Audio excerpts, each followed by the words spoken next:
So I'm doing this video to demonstrate a defect I found on SHATRNS when we're trying to delete courses that have been articulated.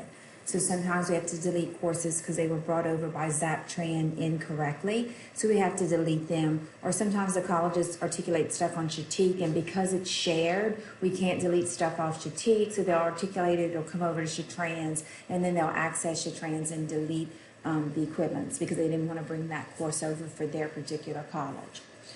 What I noticed was when I was trying to delete courses on SHATRNS, the next section wouldn't always work. So let me do a demonstration for you to show. So I put in the banner ID, the transfer institution, and the attendance period that I was trying to delete because I wanted to re-articulate the work because it was articulated incorrectly. I select go, and then once I'm in the sections, I then perform a next section to get me to the next page that actually has the transfer work. So I perform a next section once, and then again. And now you're going to notice I'm on the second page, and I'm in the transfer course detail section.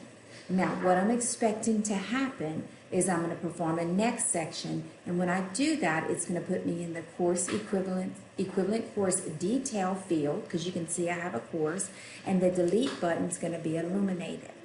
So I'm going to perform a next section, and instead of the delete button becoming illuminated, it says query caused no record to be retrieved. So even though the next section has brought me to the course equivalent detail field, I can't delete it because it's not illuminated. That button's not illuminated, which it should be.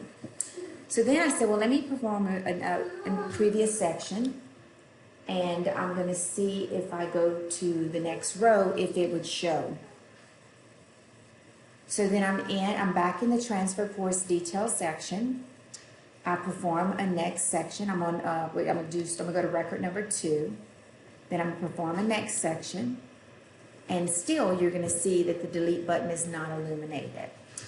So I'm gonna do a previous section again. I'm gonna go back to 1. So I'm back at row 1 of 4. I'm gonna do a next section, and I'm gonna show you how I figured out a workaround for the defect.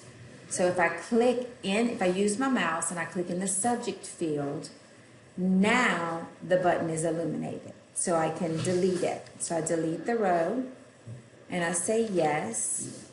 And now I'm going to perform a previous section because I have 4 more courses to go through. I use the arrow to move to the next row, perform a next section. And this time, you're going to see that the delete button automatically illuminated. So I figured out a workaround, but this is still a defect that needs to be fixed because when I perform that next block for the first row, I shouldn't have to click in a field for the delete button to appear. Now, I also want you to notice the delete button did appear, but it still says query caused no records to be retrieved when clearly there's a record. So that looks like to me like y'all have a couple of defects right here.